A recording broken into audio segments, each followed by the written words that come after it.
Hello everyone, this is Siddharth Patel. Welcome to Magnet Brains. इस video में हम लीगल बैकग्राउंड के बारे में बात करेंगे। अब आप सोचेंगे सर क्या लीगल बैकग्राउंड, तो थोड़ा सा दिमाग पे जोर डालिए। हम लोग हमारा यूनिट 6 पढ़ रहे थे। यूनिट 6 लीगल सर्विसेज के बारे में बात कर रहा है और इस यूनिट पे ऑलरेडी 2 वीडियोस बन चुके हैं जो कि आपको प्लेलिस्ट में मिल जाएंगे। अगर आपने उन वीडियोस को देखा है तो बहुत अच्छी बात है, आपको समझ में आ गया होगा कि लीगल बैकग्राउंड एक हमारा नेक्स्ट टॉपिक है इस यूनिट का। और अगर आपको कुछ नहीं समझ में आ रहा है तो जाके पहले उन वीडियोस को देखिए और सारे कॉन्सेप्ट्स को अच्छे से समझिए। लीगल सर्विसेज में बेसिकली हम लोगों ने अभी तक हिस्टोरिकल बैकग्राउंड के बारे में बात की थी कि ये जो फ्री लीगल एड का सिलसिला है जिससे कि गरीबों को मदद पहुंचाई जाती है, जिससे कि जो गरीब है उनको भी जस्टिस मिल सके। ठीक है, जो फ्री लीगल एड का कॉन्सेप्ट है इसकी हमने पूरी हिस्ट्री देखी थी। हम्मुराबी किंग ऑफ बेबीलोन से स्टार्ट करके इंडिया में अभी तक कैसे चीजें चल रही है उसके बारे में हम ऑलरेडी बात कर चुके थे। साथ ही साथ हमने इस यूनिट का एक इंट्रोडक्टरी पार्ट देख लिया था जिसमें कि मैं आपको बता चुका था कि इस पूरे यूनिट में हम लोग क्या पढ़ने वाले हैं, सो आपको एक पूरी अंडरस्टैंडिंग भी लग गई थी। अब बारी है थोड़ा सा और इंडिया पे आने की और इंडिया पे जुडिशरी पे, हमारी जुडिशरी पे थोड़ा सा और फोकस करने की। सो स्टार्ट करते हैं, कुछ लीगल बैकग्राउंड के बारे में जानते हैं कि इंडिया में जुडिशरी की क्या इंपॉर्टेंस है। एक तरीके से बहुत सारी चीजें आपको पता है क्योंकि ऑलमोस्ट आप लोग आपकी क्लास 12th एकदम कंप्लीट करने पे आ गए हैं, आपने बहुत सारी पढ़ाई कर ली है। तो मुझे इतना विश्वास है कि अब आपको जुडिशरी की इंपॉर्टेंस और जुडिशरी का रोल क्या है वो आपको समझ में आ गया होगा। बट आप इसको एक तरीके से क्विक रिवीजन के तौर पे समझिए कि ये वीडियो आपका एक रिवीजन ही है। नाउ स्टार्ट करते हैं। In a participatory democracy it is essential that citizens have faith in their institution. हम जब बात करते हैं पार्टिसिपेटरी डेमोक्रेसी की तो पहला शब्द यहाँ पे इस पार्टिसिपेटरी डेमोक्रेसी का मतलब समझना है। डेमोक्रेसी का मतलब हमें पता है कि सरकार लोगों के द्वारा चुनी गई है, सरकार लोगों की है। ये डेफिनेशन आप हमेशा से सुनते आ रहे हो। डेमोक्रेसी का मतलब आपको पता है, लेकिन डेमोक्रेसी में भी अलग अलग तरीके की डेमोक्रेसीज होती हैं। ये जब आप कॉलेज लेवल पे जाएंगे, जब आप लॉ यूनिवर्सिटीज में जाएंगे, तब आप अलग अलग तरीके की डेमोक्रेसी पढ़ेंगे पॉलिटिकल साइंस में। लेकिन अभी हमें यहाँ पे पार्टिसिपेटरी डेमोक्रेसी का मतलब समझना है। पार्टिसिपेट मतलब क्या होता है, आप अपने स्कूल में भी किसी कंपटीशन में पार्टिसिपेट कर रहे हो ना, मतलब आप भाग ले रहे हो उसमें, आप पार्टिसिपेट कर रहे हो। तो एक ऐसा डेमोक्रेटिक सेटअप जहां पे सिटीजन पार्टिसिपेट कर रहे हैं। आप कैसे पार्टिसिपेट करते हैं? सिटीजन्स पार्टिसिपेट करते हैं वोट डालने के माध्यम से। हम वोट डाल रहे हैं, मैं पार्टिसिपेट कर रहा हूं इस डेमोक्रेसी का। ये जो इलेक्शन है इसमें मैं पार्टिसिपेट कर रहा हूं। मैं मेरे देश का जो लोकतंत्र है उसको मजबूत करने की कोशिश कर रहा हूं, मैं पार्टिसिपेट कर रहा हूं। मैं प्रोटेस्ट कर रहा हूं, मैं सरकार से मान लो किसी चीज पे नाराज हूं तो मैं पीसफुल प्रोटेस्ट कर रहा हूं, मैं पार्टिसिपेट कर रहा हूं। अगर मुझे सरकार से कोई अफवाह है, सरकार काम अच्छे से नहीं कर रही है, तो मैं सरकार से सवाल पूछ रहा हूं, मैं पार्टिसिपेट कर रहा हूं। यह है पार्टिसिपेटरी डेमोक्रेसी जहां पे सिटीजन्स को सेंटर में रखा गया है। सिटीजन एकदम कोर में है, सिटीजन पार्टिसिपेट कर रहे हैं और सिटीजन्स के द्वारा ही ये डेमोक्रेसी संभव है, सिटीजन्स के द्वारा ही ये डेमोक्रेसी चल रही है। ये हो गया है पार्टिसिपेटरी डेमोक्रेसी का। अब हमें पार्टिसिपेटरी डेमोक्रेसी का मतलब समझ में आ गया। अब यहां पे जो दूसरा स्टेटमेंट है वो क्या बोल रहा है? दूसरा स्टेटमेंट बोल रहा है it is essential that citizens have faith in there institutions. Participatory democracy में ये जरूरी है कि citizens have faith in there institutions. अब यहाँ पे इंस्टीट्यूशन लिखा है, यहाँ पे पर्टिकुलरली जुडिशरी नहीं लिखा है। इंस्टीट्यूशन में तो पार्लियामेंट भी आती है, इंस्टीट्यूशन में तो जुडिशरी भी आती है, इंस्टीट्यूशन में तमाम सीबीआई हो कुछ भी हो, ये सारे इंस्टीट्यूशंस में ही तो आते हैं। ये सारे जितने भी मैंने अभी आपको बताए सब इंस्टीट्यूशंस में आते हैं। तो सिटीजंस को फेथ रखना पड़ता है पार्टिसिपेटरी डेमोक्रेसी में इंस्टीट्यूशन के ऊपर। मुझे विश्वास रखना होगा कि मेरी पार्लियामेंट में अगर कोई बिल पास हो रहा है तो मैं उस कानून को एक्सेप्ट करूं। मुझे विश्वास रखना होगा कि सरकार अच्छे से काम नहीं करेगी, तो मुझे विश्वास है जुडिशरी पे कि ये जुडिशरी खड़ी है, अगर सरकार ने अच्छे से काम नहीं किया है तो मैं जुडिशरी में केस फाइल करूंगा, जुडिशरी सरकार को फटकार लगाएगी। मुझे विश्वास होना चाहिए अपने एमपीज पे, मुझे विश्वास होना चाहिए सीबीआई वगैरह पे, मुझे विश्वास होना चाहिए पुलिस पे कि वो लॉ एंड ऑर्डर की सिचुएशन को मेंटेन रखेंगे। तो पार्टिसिपेटरी डेमोक्रेसी में जो एक ट्रस्ट है, जो हमारे इंस्टीट्यूशन के ऊपर जो है ट्रस्ट रखना है, ये ट्रस्ट बहुत ज्यादा इंपॉर्टेंट है, ये फेथ बहुत ज्यादा इंपॉर्टेंट है। A judiciary that is fair and independent and is important component in sustaining their trust and confidence। अब जो जुडिशरी, अगर जुडिशरी फेयर है, इंडिपेंडेंट है, तो वो हमेशा इंसान का ट्रस्ट जीत लेती है। फॉर एग्जाम्पल मान लेते हैं, मैंने आपको पहले भी बहुत बार बताया है कि नॉर्मली अगर एक सिटीजन्स का देखें तो एक बार उसका सरकार से भंग मतलब मोह उठ सकता है ना, मोह भंग हो सकता है, मोह उठ सकता है। बोल देते हैं हम नॉर्मली बात में कि सरकार तो मतलब गवर्नमेंट तो करप्शन में जुड़ी हुई है। आपने ये मीम्स वगैरह देखे होंगे, ये सरकार तो बिक गई है ना, मतलब कोई भी गवर्नमेंट होती है, हम किसी पॉलिटिकल पार्टी की बात नहीं करें, कोई भी गवर्नमेंट इररिस्पेक्टिव, सरकार पे पूरे लोगों का ट्रस्ट होना कम होता है, क्योंकि सबका ऐसा रहता है कि भैया पॉलिटिक्स है, सब बोलते हैं कि नहीं पॉलिटिक्स में ये तो होता ही है, ये सब तो बहुत मतलब गंदी चीज है, जो भी है ना। लेकिन एक इंस्टीट्यूशन है जिसपे एक आम आदमी का सबसे ज्यादा विश्वास है, उसको इतना पता है कि अगर कहीं पे भी मेरे साथ में कुछ गलत हुआ तो सरकार तो हो सकता है मुझे एक बार को न्याय नहीं दे, लेकिन ये इंस्टीट्यूशन ऐसा है कि यहाँ मुझे न्याय जरूर मिलेगा। मुझे इतना विश्वास है कि ये इंस्टीट्यूशन कभी भी करप्शन या ये इंस्टीट्यूशन कभी भी नहीं बिक सकता है। इस इंस्टीट्यूशन पे मुझे इतना फेथ है, इस इंस्टीट्यूशन पे मुझे इतना कॉन्फिडेंस है कि ये सिटीजन्स का भला करेगा। अब आप लोग मन में सोचेंगे कि सर जुडिशरी के भी बहुत सारे ड्रॉबैक है, बहुत सारे केसेस पेंडिंग में है, सिटीजन्स कैसे ट्रस्ट रखेगा। तो जुडिशरी की अच्छी बातें भी तो है। जुडिशरी पीआईएल का कॉन्सेप्ट लेके आई, जुडिशरी बेसिक स्ट्रक्चर डॉक्ट्रिन का कॉन्सेप्ट लेके आई, तो जुडिशरी ने बहुत सारे अच्छे काम भी किए हर पर्सनालिटी में। इवन गवर्नमेंट में भी आप देखोगे, इवन आप अपने आप में भी देखोगे, तो अच्छी और बुरी बातें दोनों होती है, ठीक है। अब वो हमें आंसर जब लिखना है, अब वापस आओ, फीलिंग्स को कहीं दूर छोड़ो, है ना, वापस आंसर पे आते। जब हमें आंसर लिखना है तो हमें क्वेश्चन के अकॉर्डिंग आंसर लिखना है। क्वेश्चन में अगर थोड़ा सा क्रिटिसाइज करने को बोला है तो हम जुडिशरी के नेगेटिव एस्पेक्ट को दिखा देंगे। क्वेश्चन में अगर पॉजिटिव एस्पेक्ट को बोला है तो हम जुडिशरी की अच्छी बातों को बता देंगे। तो अभी हमें अच्छी बातों पे फोकस करना है, हमें अल्टीमेटली आपको मार्क्स भी लेना है तो कॉन्सेप्ट को समझने के साथ साथ। An impartial independent judiciary is the guardian of individual right and democratic society. In order for citizens to have faith in their court system, all people must have access to the court when necessary. ये जो judiciary है, ये judiciary काम करती है कि हर citizens की right exercise रहे, हर सिटीजन्स अपनी राइट को एक्सरसाइज करे, कोई भी सिटीजन्स बिना राइट्स के नहीं रह जाए, कोई भी सिटीजन्स राइट से वंचित ना रह जाए। और इसका सबसे अच्छा आर्टिकल हमारे संविधान में दिया गया है, जो कि हम बहुत बार पढ़ चुके हैं, वो है आर्टिकल नंबर 32, जो कि हमारे फंडामेंटल राइट है। और इसको डॉक्टर बी आर अम्बेडकर ने आर्टिकल 32 को क्या बोला है?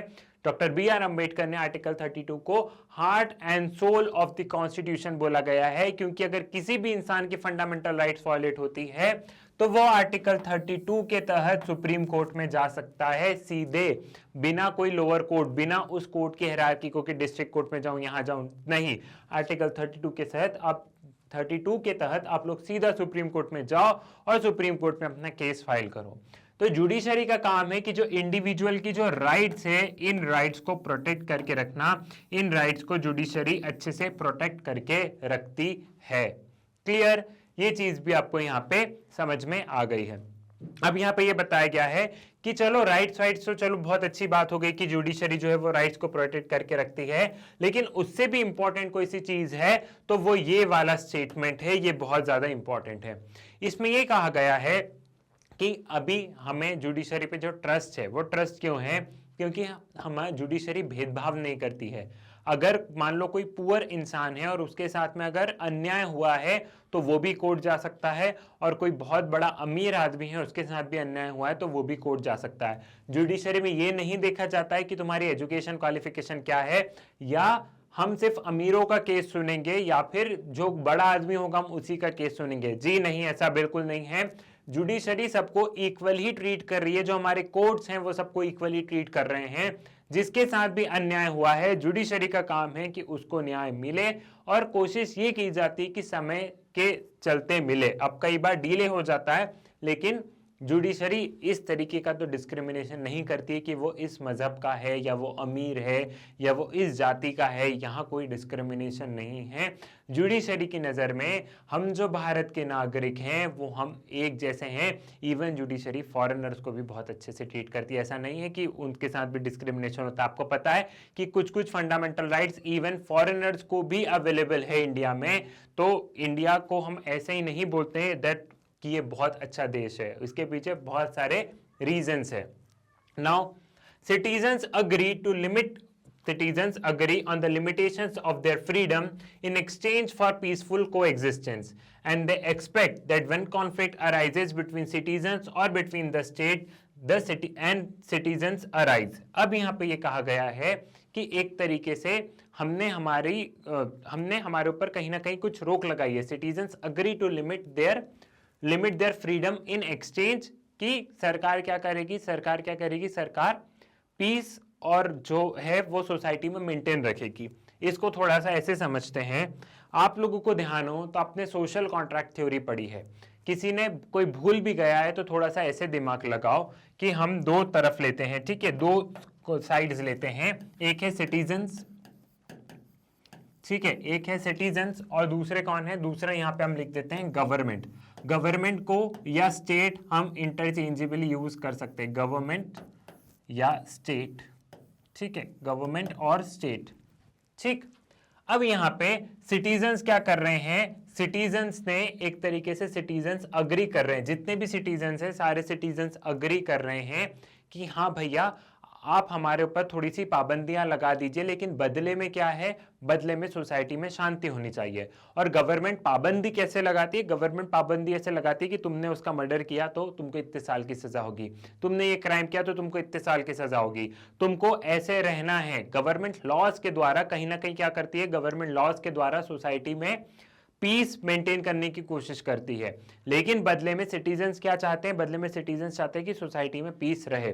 सोशल कॉन्ट्रैक्ट थ्योरी में क्या हो रहा था, सोशल कॉन्ट्रैक्ट थ्योरी में ये हो रहा था कि जितने भी सिटीजन्स थे उन्होंने गवर्नमेंट को अपने सारे राइट्स दे दिए थे और बदले में गवर्नमेंट से क्या मांगा था, बदले में गवर्नमेंट से मांगा था कि शांति, आपको ये देखना है कि हमारे बीच में शांति रहे, हमारे पास जितने भी अधिकार है, हमारे पास जितने भी राइट्स हैं वो सारे राइट्स हम सरकार को दे देंगे, लेकिन बदले में सरकार को ध्यान रखना है कि सारे सिटीजन्स अच्छे से रहे, सारे सिटीजन शांति पूर्वक रहें। सोशल कॉन्ट्रैक्ट थ्योरी को ध्यान करो, हॉब्स लॉक रूसो की जो आपका क्लास 11th लीगल स्टडीज का जो फर्स्ट चैप्टर है concept of state and nation वाला है, उसको आप अच्छे से समझो, उसमें सोशल कॉन्ट्रैक्ट थ्योरी है। तो आज के तारीख भी क्या हो रहा है, आज के तारीख में हम वोट के माध्यम से, हम जब सरकार को वोट्स दे रहे हैं तो हम एक तरीके से गवर्नमेंट से बोल रहे हैं कि ठीक है भैया हम तुमको वोट दे रहे हैं, हमको पता है कल को तुम हमारी कहीं ना कहीं हमारे ऊपर रोक लगेगी, हमें थोड़े से रेस्ट्रिक्शंस में रहना होगा, लेकिन बदले में उम्मीद हमें सरकार से ये होती है कि सरकार कानून व्यवस्था को अच्छे से बना के रखेगी इस पूरे देश में। तो उसी को बताया गया है। अब लेकिन कई बार क्या होता है कि कॉन्फ्लिक्ट अराइज हो जाते हैं, सिटीजन्स और गवर्नमेंट के बीच में क्या होते हैं, कॉन्फ्लिक्ट हो जाती है, एकदम टकरार की भावना आ जाती है। कई बार आपने भी देखा होगा कि प्रोटेस्ट वगैरह होते हैं तो कितने एकदम वो एक बड़ा रूप ले लेते हैं, कई बार दंगे का माहौल दंगे का रूप ले लेते हैं, कई बार एकदम देखते हैं तो सरकार भी अड़ जाती है, सिटीजन्स भी अड़ जाते हैं। तो इस बार में अब कौन आएगा, जब सिटीजन्स और गवर्नमेंट के बीच में एक तरीके से देखो स्टैंड ऑफ या फेस ऑफ वाली सिचुएशन हो जाएगी, तब बीच में आता है यहाँ पे रोल जुडिशरी का। जुडिशरी कोशिश करती है कि ये जो इन दोनों के बीच में तकरार है, इस तकरार को सुलझाई जाए और जो गलत है उसको सजा मिले और जो निर्दोष है उसको न्याय मिले। तो जब भी ऐसा कोई स्टैंड ऑफ वाली सिचुएशन आती है तो तब भी यहाँ जुडिशरी का रोल रहता है और इसी टाइम पे हमें जुडिशरी पे विश्वास भी होता है। अगर मान लो जुडिशरी नहीं हो, फॉर एग्जाम्पल के लिए मान लो कि जुडिशरी नहीं हो, सिर्फ सरकार और सिटीजन्स हो, तो अगर इन दोनों के बीच में स्टैंड ऑफ हुआ तो गवर्नमेंट को पता है कि हमको चिल्लाने वाला कोई नहीं है, तो गवर्नमेंट तो बार बार अपनी बात मनवाएगी। लेकिन आज की तारीख में ये सरकार को भी डर है कि अगर हमने ज्यादा सिटीजन्स की पावर पे इंक्रोच कर दिया, अगर हमने ज्यादा से ज्यादा सिटीजन्स के पावर पे इंक्रोच कर दिया, सिटीजन्स की राइट ले लिए, तो ये जो जुडिशरी है ये बहुत ज्यादा डांट लगाएगी, ये बहुत ज्यादा फटकार लगाएगी, और फिर जुडिशरी ने जो बोल दिया वो हमको मानना ही पड़ेगा, हम कुछ नहीं कर पाएंगे। तो इसलिए हम बोलते हैं कि ये जो जुडिशरी का रोल है, इसलिए जुडिशरी का रोल बहुत इंपॉर्टेंट है, क्योंकि यहाँ पे जुडिशरी एक तरीके से क्या कर रही है, न्यूट्रल आर्बिट्रेटर का काम कर रही है। वो इन पे भी नजर बना के है, वो इन पे भी नजर बना के है। क्लियर? ये वाली चीज भी आपको यहाँ पे समझ में आ गई है। Now there is a place that is independent from undue influence, that is trustworthy and has authority over all parties to solve the dispute peacefully. It is also responsibility of state to ensure that fair and impartial justice is made available to the doorstep of poor and economically weaker section, irrespective of caste, creed, religion, geographical position, at free of cost. अब यहाँ पे यही है कि जो judiciary उसको एक तो पहला तो अनड्यू इन्फ्लुएंस से दूर रहना चाहिए। जुडिशरी पे किसी भी तरीके का ना सरकार का इन्फ्लुएंस, ना बड़े बड़े बिजनेसमैन, किसी का इन्फ्लुएंस नहीं रहना चाहिए। उसके बाद में यहाँ पे सरकार की भी ड्यूटी बनती है कि कोई भी गरीब वंचित ना रह जाए न्याय से। देखो यहाँ पे कोशिश गवर्नमेंट को भी करनी है, गवर्नमेंट को भी बहुत सारी स्कीम्स लेके आना है। जैसे कि मैंने आपको बताया कि गवर्नमेंट क्या करती है, जो गरीब लोग हैं उनके बिहाफ पे, उनको जो गवर्नमेंट लॉयर्स रहते हैं वो केस लड़ते हैं उनके बिहाफ पे। तो गवर्नमेंट को भी कोशिश करनी है कि जुडिशरी से कोई वंचित ना रह जाए, जो इवन गरीब लोग हैं वो भी जुडिशरी के द्वार तक पहुंच जाए। तो यहाँ पे किसको ध्यान देना है, यहाँ पे ध्यान सरकार को भी देना है। जुडिशरी तो ध्यान दे ही रही है, लेकिन यहाँ पे सरकार को भी ध्यान देना है, और सरकार को इस चीज का भी ध्यान रखना है कि क्या होता है कि कोई किसी ना किसी तरीके का कोई डिस्क्रिमिनेशन नहीं हो, रिलीजन, कास्ट, क्रीड के बेसिस पे, किसी बेसिस पे कोई डिस्क्रिमिनेशन नहीं हो। The fundamental value of Indian system of justice is that the stability of our society depends upon the ability of people to readily obtain access to the court, because the court system is a mechanism recognized and accepted by all to peacefully resolve the dispute. हम जो आज देखते हैं कि हमारी society में इतनी stability है, हमारी सोसाइटी में शांति है। अब देखो प्रोटेस्ट वगैरह हर जगह चलते हैं, हर जगह कहीं ना कहीं समस्या है। पूरे विश्व में ऐसे कोई सी जगह नहीं है जहाँ थोड़ी बहुत खींचातान नहीं होती हो सरकार और सिटीजन्स के बीच में, वो दूसरी बात है। लेकिन तो भी अगर हम मोटे मोटे तौर पे देखें तो स्टेबिलिटी वाला माहौल रहता है। वो क्यों है? वो हमारे देश में इसलिए क्योंकि हमारी जुडिशरी में सबको विश्वास है, और हमारी जुडिशरी के पास कोई भी एक्सेस कर सकता है, गरीब भी जा सकता है, अमीर भी जा सकता है, और एक नागरिक को विश्वास है कि अगर कुछ भी गड़बड़ हुआ तो वो वहां चले जाएगा। तो कहीं ना कहीं क्या है, कहीं ना कहीं यहाँ पे सबको विश्वास है हमारे कोर्ट सिस्टम पे, और उस कोर्ट सिस्टम को सबने एक्सेप्ट भी किया है कि कोई भी वहां जा सकता है। Clear? Denying access to the court forces dispute resolution into the arenas and result in vigilantism and violence. यहाँ पे ये बताया गया है कि अगर मान लो कि कोर्ट में ज्यादा से ज्यादा लोग नहीं पहुंच पाए, उनको एक्सेस को डिनाई कर दिया जाए, तो एक तरीके से वायलेंस का रूप ले लिया जाएगा। एक तरीके से लोग कानून को अपने हाथ में ले लेंगे, वो खुद एक दूसरे को सजा देने लग जाएंगे, वो खुद एक दूसरे को मारने काटने लग जाएंगे। सो इसलिए यहाँ पे क्या है, डिस्प्यूट रिजोल्यूशन हमारे इसमें बहुत आसानी से इसलिए हो जाता है क्योंकि हमारे यहाँ कोर्ट है। अगर कोर्ट नहीं होते और फिर लोग खुद आपस में न्याय करने लग जाते कि अच्छा मेरे भाई को इसने मारा तो इसके भाई को मैं मार दूंगा, तो पूरी सोसाइटी में कितना कियोस हो जाता ना। तो लॉ एंड ऑर्डर की अगर सिचुएशन मेंटेन रखनी है, अगर हम चाहते हैं कि वायलेंस नहीं हो, अगर हम चाहते हैं कि इंसान कानून अपने हाथ में नहीं ले, तो इंडिपेंडेंट और स्ट्रॉन्ग जुडिशरी होना बहुत आवश्यक है। ठीक है, ये भी आपको समझ में आ गया। फिर क्या दिया गया है, फिर आर्टिकल 15 की बात की गई है। आर्टिकल 15 क्या कह रहा है? Under article 15 of the constitution of India, the state shall not discriminate any citizens on the grounds of religion, race, caste, sex, place of birth और एनी ऑफ देम।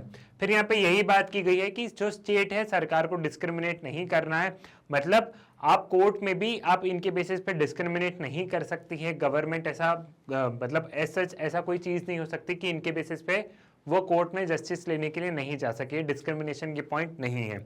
मैंने आपको पहले भी बताया और अभी भी बताया है, इट इज मोस्ट इंपॉर्टेंट। अभी भी बता रहा हूं, ये मोस्ट इंपॉर्टेंट है। क्या इंपॉर्टेंट है कि कौन कौन से ग्राउंड है? रिलीजन, रेस, कास्ट, सेक्स और प्लेस ऑफ बर्थ। ठीक है, ये ग्राउंड्स आपको ध्यान रखने हैं कि ये वाले ग्राउंड्स यहां पे दिए गए हैं आर्टिकल नंबर 15 में। आर्टिकल नंबर 15 में क्या कहीं क्लास दिया है? क्लास नहीं दिया गया है। कॉम्पिटिटिव में एग्जाम आर्टिकल 15 से ऐसे ही आते हैं कि आर्टिकल 15 में कौन कौन से ग्राउंड पे डिस्क्रिमिनेशन करने को मना कहा गया है। तो आपको टिप्स पे याद होना चाहिए, रिलीजन, रेस, कास्ट, सेक्स और प्लेस ऑफ बर्थ, इनके बेसिस पे डिस्क्रिमिनेशन नहीं हो सकता है, सिर्फ यही ग्राउंड दिए गए हैं। क्लियर है? Based on this cardinal principle, no citizens on the ground only of religion, race, caste, sex or place of birth or any of them be subject to disability। यहाँ पे वही बताया गया कि इन प्रिंसिपल के उस पे क्या नहीं होना चाहिए, इन प्रिंसिपल के बेसिस पे डिस्क्रिमिनेशन नहीं होना चाहिए। क्लियर है? Now, Article 14 of the Constitution of India provides that the state shall not deny to any person equality before the law or equal protection of the laws within the territories of India। फिर article number 14 में equality before the law की बात की गई है कि कानून की नजर में सारे लोग इक्वल है, कानून सबको एक नजर से देखता है, कानून अंधा है, मतलब कानून की नजर में आप सब इक्वल हो। ठीक है, कानून किसी के साथ कोई डिस्क्रिमिनेशन नहीं करता है। Human rights and human dignity form the premises for socio-legal foundation of free legal aid. As part of human rights, it is necessary to recognize the principle of equality and to ensure justice. These foundations reflect incorporation of legal obligation in international treaties, regional treaties, the working of monitoring bodies under these treaties or national legal system। अब यहाँ पे ये जो free legal aid का concept है, इसको हम लोग सीधा ह्यूमन राइट से भी लिंक कर सकते हैं कि ये हर इंसान का अधिकार है, जिसने भी मतलब जो भी by virtue of being human है ना, जो भी इंसान के तौर पे पैदा हुआ है, उसका अधिकार है कि उसको न्याय मिले अगर कभी उसके साथ में अन्याय हो। तो ये एक ह्यूमन राइट भी है, ये हर इंसान का हक है कि उसके पास लीगल एड हो, अगर उसे न्याय की आवश्यकता हो तो उसके पास कम से कम वकील हो, और ये सरकार और कोर्ट को ध्यान रखना है। और ऐसी बहुत सारी ह्यूमन राइट्स पे ट्रीटीज भी साइन हो चुकी है जिसमें फ्री लीगल एड की बात की गई है।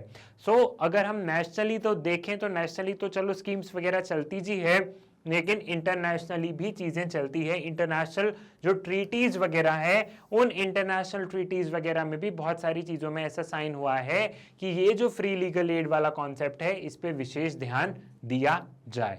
क्लियर है? ये चीज समझ में आ गई। अब इसी चीज से रिलेटेड एक सेपरेशन ऑफ पावर वाला कॉन्सेप्ट ऑलरेडी हम डिस्कस कर चुके हैं, लेकिन एक बार फिर से कर लेते हैं।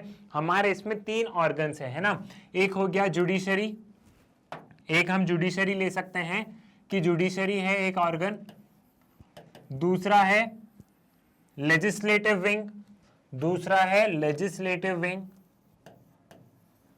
और तीसरा है एग्जीक्यूटिव, तीसरा है एग्जीक्यूटिव। ठीक है, तीसरा है एग्जीक्यूटिव। अब देखो इंडिया में देखें तो इंडिया में स्ट्रिक्ट सेपरेशन ऑफ पावर नहीं है, जैसा कि यूनाइटेड स्टेट्स ऑफ अमेरिका में है, वैसा यहाँ पे नहीं है। इंडिया में स्ट्रिक्ट सेपरेशन ऑफ पावर नहीं है, बट तो भी सेपरेशन ऑफ पावर है। हमारे यहाँ जो इलेक्शंस होते हैं, हमारे इलेक्शंस हम लोग यहाँ पे एमपीज वगैरह को चुनते हैं। यहाँ पे हम क्या चूज करते हैं? एमपीज, मेंबर ऑफ पार्लियामेंट को चूज करते हैं, और ये एमपी जाके प्राइम मिनिस्टर वगैरह को चूज करते हैं। ठीक है, ये MP prime minister, council of ministers कौन बनेगा, ये सारी चीजें एग्जीक्यूटिव पार्ट में होती है। सो हम लोग तो इन एमपीज को चूज करते हैं। ठीक है, ये चीज समझ में आ गई। अब यहाँ पे इन एग्जीक्यूटिव से सवाल जवाब कौन करता है? अगर आप पार्लियामेंट के आप लोग सीन देखते हो तो हमेशा मंत्रियों से सवाल पार्लियामेंट में पूछे जाते हैं। तो ये जो लेजिस्लेटिव विंग है, ये एग्जीक्यूटिव विंग से हमेशा सवाल जवाब करता है, हमेशा प्रश्नों में रहता है ये एग्जीक्यूटिव विंग, इसको यहाँ पे जवाब देना पड़ता है। और इस लेजिस्लेटिव विंग पे ऊपर कौन नजर रखता है कि जो भी कानून बन रहे हैं वो सही तरीके से बन रहे हैं कि नहीं बन रहे, कॉन्स्टिट्यूशन के अकॉर्डिंग बने कि नहीं बने, कॉन्स्टिट्यूशन के अकॉर्डिंग नहीं बने तो क्या होगा। तो इस लेजिस्लेटिव विंग पे नजर रखी जाती है हमारी जुडिशरी के द्वारा, जुडिशरी नजर बना के रखती है। और अगर जजेस अच्छे से काम नहीं कर रहे हैं, जजेस कहीं करप्शन वगैरह में पाए गए हैं, तो जजेस का रिमूवल यहां से होगा, इस लेजिस्लेटिव विंग से होगा। क्लियर है? अब देखो यहाँ पे बात यही आती है कि हम जो लोग हैं यहाँ पे हम जो लोग हैं जिनको हम चूज कर रहे हैं वो एमपीज वगैरह को कर रहे हैं, फिर यहाँ से ये लोग प्राइम मिनिस्टर को कर रहे हैं। तो हमें हमेशा ऐसा रहता है कि ये भी करप्शन, ये भी एमपी भी होंगे, ये जो एमपीज हैं मेंबर ऑफ पार्लियामेंट, ये लोग भी करप्शन वगैरह करते होंगे, ये लोग भी पावर के भूखे हैं, ये भी पावर के भूखे हैं। लेकिन इस ऑर्गन पे हमें बहुत ट्रस्ट है कि नहीं, ये ऑर्गन बहुत अच्छा है, ये इस ऑर्गन में ही सब कुछ है, हमें इस ऑर्गन पे सबसे ज्यादा ट्रस्ट होता है। इसलिए हम हमेशा बात करते हैं फेथ इन जुडिशरी की, जो बात की जाती है वो इसलिए की जाती है क्योंकि हमारे यहाँ जो जुडिशरी वो इंडिपेंडेंट है, जुडिशरी में इनका कोई इन्फ्लुएंस नहीं है, इन दोनों का कोई इन्फ्लुएंस नहीं है जुडिशरी में, यहाँ पे जजेस वगैरह में इन दोनों का कोई इन्फ्लुएंस नहीं है। इसलिए हम यहाँ पे इंडिपेंडेंट भी कहते हैं कि जो हमारी जो जुडिशरी है वो क्या है, वो इंडिपेंडेंट है। क्लियर है, वो इंडिपेंडेंट है। क्लियर, ये चीज आपको समझ में आ गई। तो आपको एक पूरा लीगल बैकग्राउंड मालूम पड़ गया कि पूरा लीगल बैकग्राउंड क्या है, और आपको ऐसे ही पूरी चीजें आई थिंक समझ में आ गई होगी। इस पूरे वीडियो का जो भी मैं आपको कॉन्सेप्ट समझाना चाह रहा था वो कॉन्सेप्ट आपको बहुत अच्छे तरीके से पूरा का पूरा समझ में आ गया होगा। सो मैग्नेट ब्रेन्स के वीडियो आप लोग YouTube से तो एक्सेस कर ही सकते हैं, बट बहुत बार ये होता है कि आपको YouTube पे वीडियो नहीं मिल पाते हैं। तो उसका सोल्यूशन मैग्नेट ब्रेन्स लेके आया है, वो है मैग्नेट ब्रेन्स की वेबसाइट। मैग्नेट ब्रेन्स की वेबसाइट पे पहुंचने के लिए सिंपली आप लोग गूगल पे जाइए, गूगल पे आप magnetbrains.com लिख के सर्च पर क्लिक कीजिए। जैसे ही आप magnetbrains.com लिख के सर्च पर क्लिक करेंगे कुछ इस तरीके का इंटरफेस आएगा। यहाँ पे नीचे एक्सप्लोर टॉप कोर्सेज हैं, यहाँ पे क्लास केजी से लेके क्लास 12 तक मेंशन है, NTSC olympiad, extra learning meets all legal series वगैरह, इन सभी के वीडियोस यहाँ पे अवेलेबल हैं।